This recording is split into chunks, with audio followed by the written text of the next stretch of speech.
Hello বন্ধুরা, welcome to my YouTube channel. আমি প্রেয়সী। সৌন্দর্য। আমরা বিয়ের আগে কতটা গোছালো থাকি, পরিপাটি থাকি। বিয়ের আগে আর বিয়ের পরের জীবনটা কখনোই এক হয় না আমাদের জীবনে। তখন সব কিছু পরিবর্তন ঘটে বিয়ের পরে। আবার একটা বাচ্চা যখন হয়ে যায়, তখন একটা নারীর শরীরে আসে অনেক পরিবর্তন। চোখের নিচে কালো দাগ, মোটা হয়ে যাওয়া, আরও অনেক কিছু। বাচ্চাটা হওয়ার পর আমরা আমাদের সৌন্দর্য হারিয়ে ফেলি সব দিক থেকেই।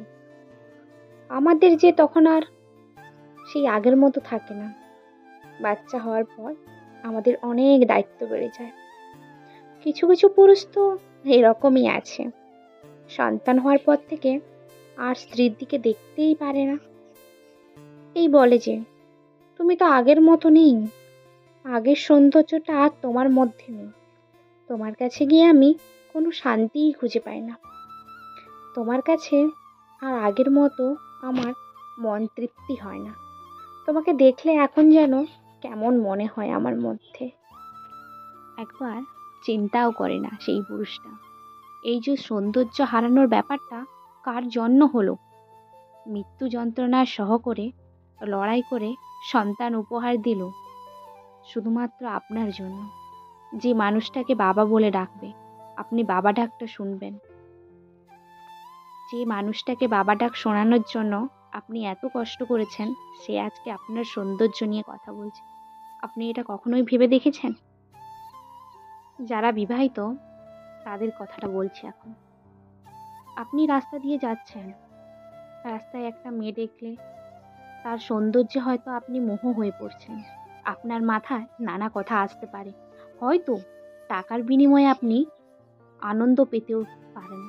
কিন্তু সবশেষে যখন আপনার স্ত্রীর মুখটা ভেসে আসবে, যে আপনার জন্য এত কষ্ট করে এই আপনার সন্তানকে এই পৃথিবীতে এনেছে, তখন দেখবেন আপনার মনে সব কিছু চলে যাবে। কারণ আপনার স্ত্রী আপনাকে দূর থেকে বিশ্বাস করে, আপনাকে বিশ্বাস করে বলে আপনাকে এই রাস্তায় পাঠিয়েছে। আপনার পথ চেয়ে বসে আছে, সব ছেড়ে সে আপনার কাছে এসেছিল।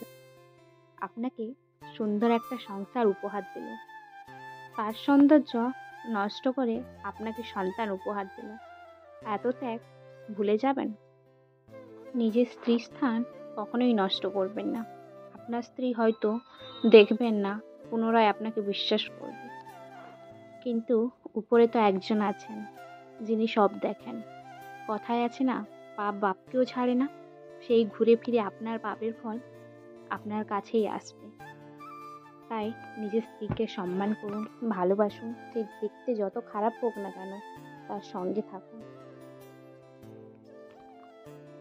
দেখবেন দিনের শেষে একটা মানুষের কাছেই আপনি ভালো থাকবেন, সেটা হলো আপনার স্ত্রী, যে যত কষ্ট যত দুঃখের পরেও আপনাকে আগলে রাখবে, আপনাকে ভালোবাসবে।